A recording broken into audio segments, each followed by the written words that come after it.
Half the joy of riding a motorbike across Vietnam is the actual riding. I'm going to speed this up to about 1.5 times speed so that you get a better feel for what it's like to be on a motorcycle driving these twisty roads in Vietnam.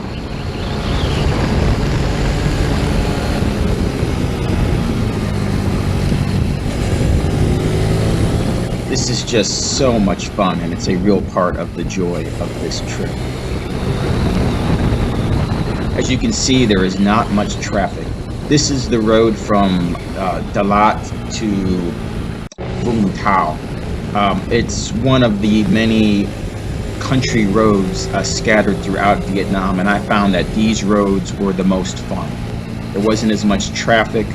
And the Vietnamese, they drive very slowly, so once you pass them, it's very rare that somebody will pass you, so you often have a lot of open road to just really get a lot of speed and a lot of fun going through these mountain roads.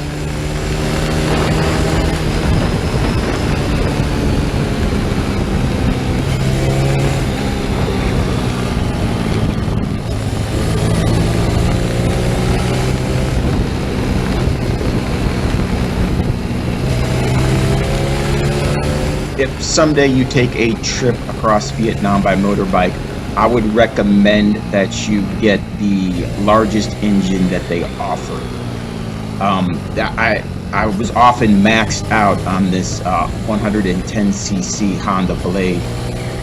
The motorbikes in Vietnam are all very small engines, so about the biggest one you're going to get is 150 cc's, which isn't much more, but when you're on a road like this, you really want those extra 40 cc's because I was pretty much just maxing this thing out.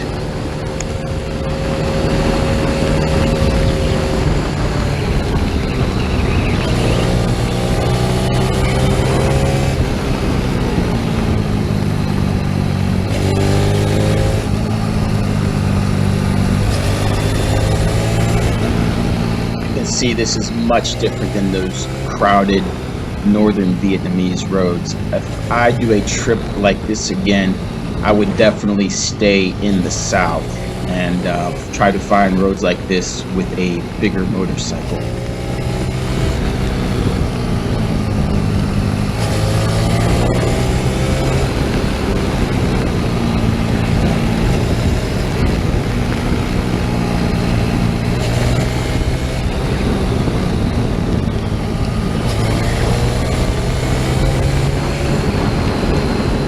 If you're a beginner or you've never ridden a motorbike before, just go with something like the Honda Blade. It's a semi-automatic motorcycle, so even if you're in third gear, it will go from 0 to 60 kilometers without you needing to change gears, which also makes it easier to drive in traffic.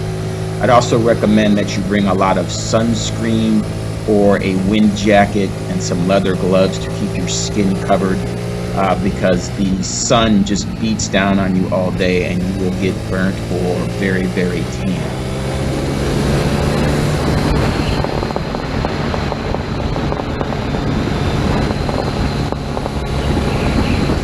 I could do this all day. This is just so much fun, an absolute blast. It's better than riding a roller coaster, really. One other thing about these roads in Vietnam, it's windy everywhere in Vietnam. I was hoping to put up a tent and camp along the beaches, but I found it's just too windy to do that. And not only that, but there is a ton of pollution on the beaches, which is a real shame, because you will find a secluded beach with nothing around anywhere, but when you go to the beach itself, there is just litter and trash everywhere, and it kind of ruins any idea of just putting up a tent and having a nice relaxing day on the beach. At the end of this ride, I found one of those beaches, and you can take a look here, and you will see how much litter and pollution there is. So it appears the only camping I'll do is the kind that comes with a checkout time.